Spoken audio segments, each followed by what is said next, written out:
I have a lot of old equipment around. This particular piece was manufactured by Jerrold Corporation. I'll show you. It's designed to be mounted on a vertical, or by inverting this and rotating it, a horizontal pipe.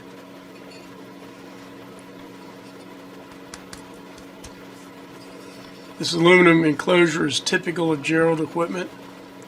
I have a bench sweep generator by Jerrold that's in the same cast aluminum enclosure. This thing dates from the 50s, maybe the 60s.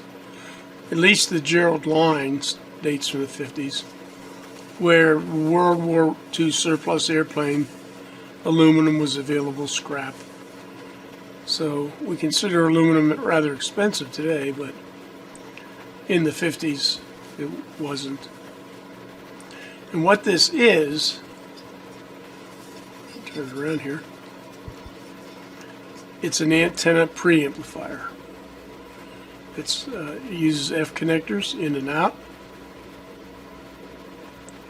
It's remotely powered by 20 volts, more or less AC, on the coax that feeds the output signal to whatever receives it. I believe just these two screws in the side hold it. Now this is a single channel analog TV system amplifier.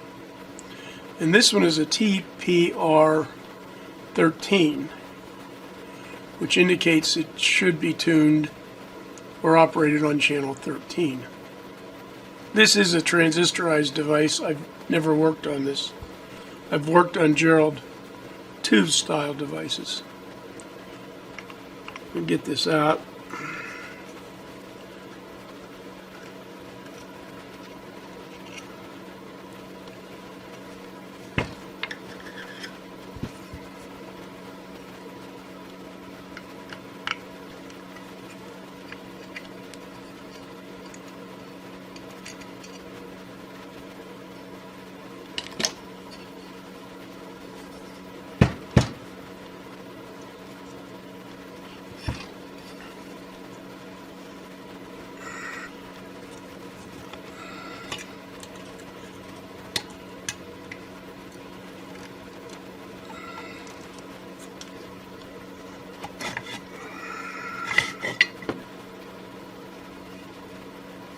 Okay, I don't believe it was ever full of water. There's a little bit of debris down there, but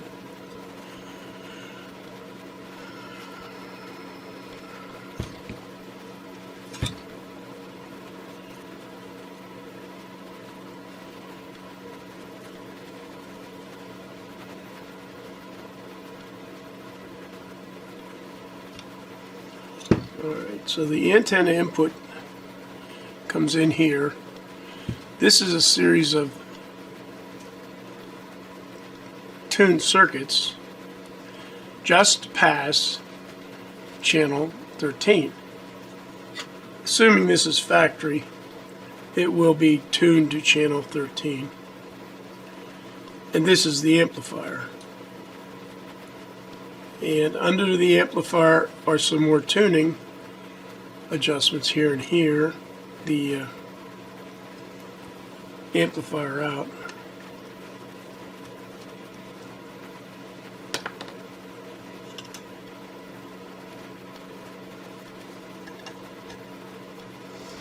Now these look dirty and corroded, but if this was mounted outside, of course upside down, the F connectors would have been coated with water displacing grease before they were screwed on. It's probably grease, dried grease that's left over from when it was installed.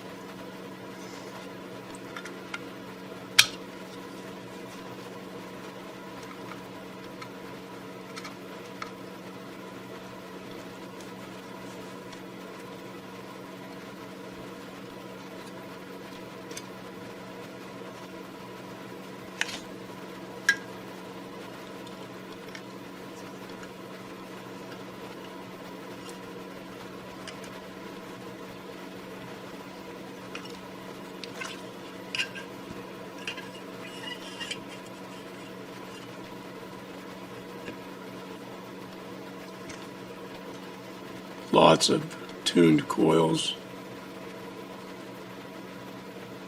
I don't see any tuned capacitors.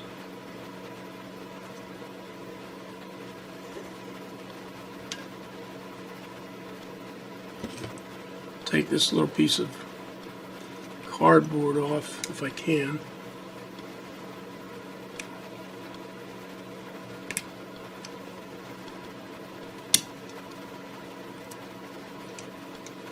I was looking for date codes. I believe this is a 6542. So 1965, the 42nd week. So late in 65. Transistors are socketed. The sockets relate back to the vacuum tubes that the transistors displaced. Both transistors are Texas Instruments. The capacitor, I can read it under the mounting bracket, is a Cornell. And all of these adjustments can be adjusted from the top. That's these screws here.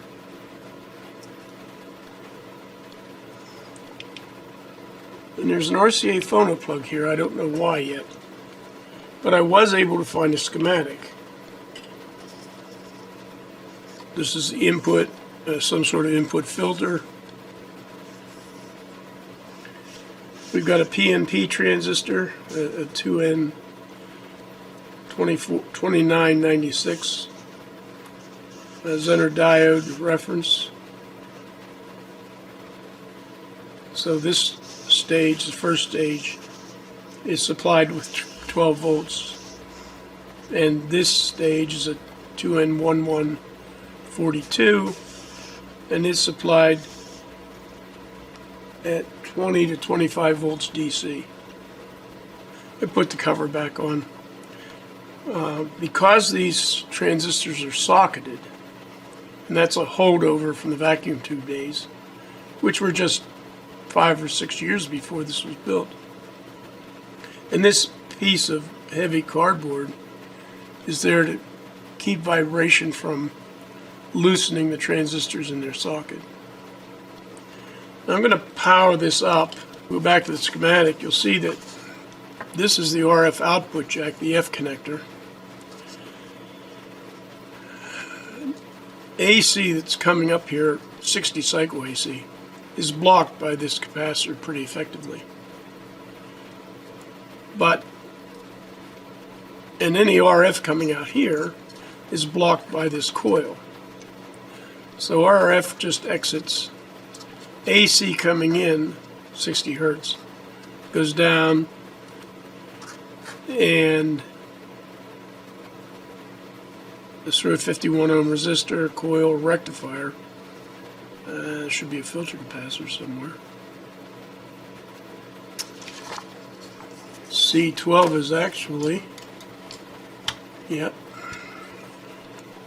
this electrolytic capacitor here. So we have a rectifier, filter capacitor, and this is 20 to 25 volts. So I'll power this at 20 to 25 volts. Now there's a very good possibility this capacitor will be bad, although that's a pretty good brand. It's also possible, and I don't know, I didn't bother to look it up, that these are germanium transistors.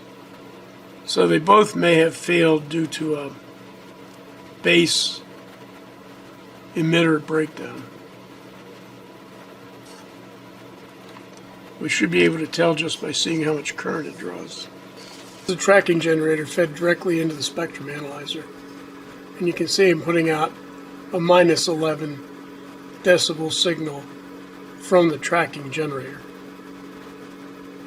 I'm going to remove the tracking generator from the spectrum analyzer, and here's the noise floor, which is around minus 66. I'm going to put in some attenuators on the output of the tracking generator, which is at minus 11 now. There's 70 dB of attenuation. introduced between the tracking generator and the signal generator. You can see that puts the tracking generator output below the noise floor. That makes the output minus 81 decibels. I'll introduce that signal to the antenna amplifier. So I've got this peak down here. I guess I can do it manually. And I'm at 190 some megahertz.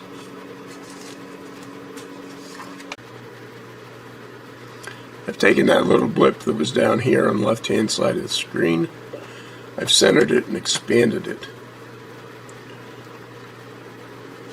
Now, this amplifier was originally tuned to channel 13, which has a center frequency of 213 megahertz. So I'll move the marker to 213.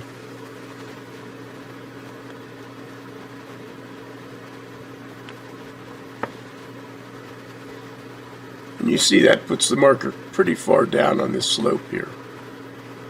So this is not tuned to channel 13. Let me move the marker to the first peak, the highest peak. That puts it right at 200 megahertz.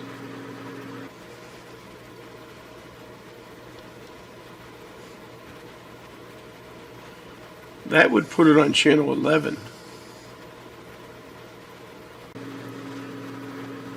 And that's at 192 megahertz. Which could make it channel 10. But this appears to be a channel 11 tuned amplifier. I would say that's definitely a channel 11 tuned amplifier, although it might work on channel 10. The adjacent band is not cut off neatly. So somebody's retuned this preamplifier.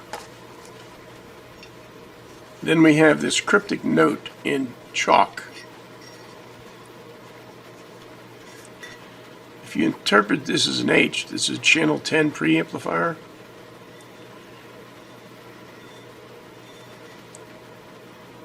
There is a channel 10 in this area. There's no channel 11 that I know of around here, at least in 1970. So somebody, I think, has retuned this preamplifier somewhere in the past. At one time, there was a pretty healthy market in equipment like this. And you can see depowered here.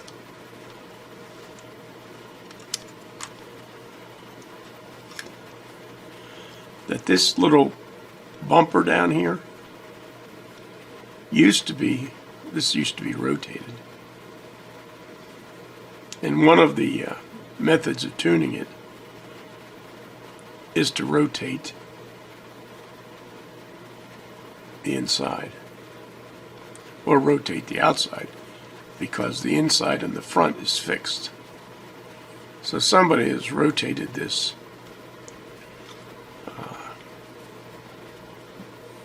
presumably while tuning it up. So that's a Jerrold community antenna amplifier, or a master antenna amplifier in the days of analog television. Made in 1965, it still seems to work quite well. I should say that the spectrum analyzer, the attenuators, the coax, is all 50 ohms. But this is a 75 ohm input and output amplifier. This actually would be a 75 ohm cable. So the readings given by the spectrum analyzer will not be quite correct. Neither the input nor the output is terminated in 75 ohms.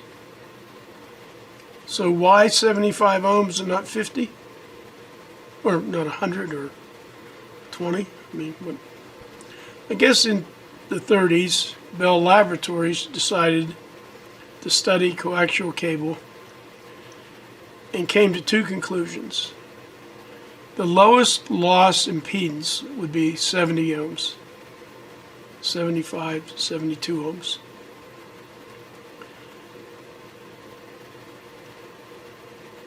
The best impedance for a transmitter would be 36 ohms, 38 ohms. In cable TV work, we might have miles, tens of miles, hundreds of miles of cable. So cable loss is very important. So the cable TV industry adopted 75 ohm for its loss characteristics.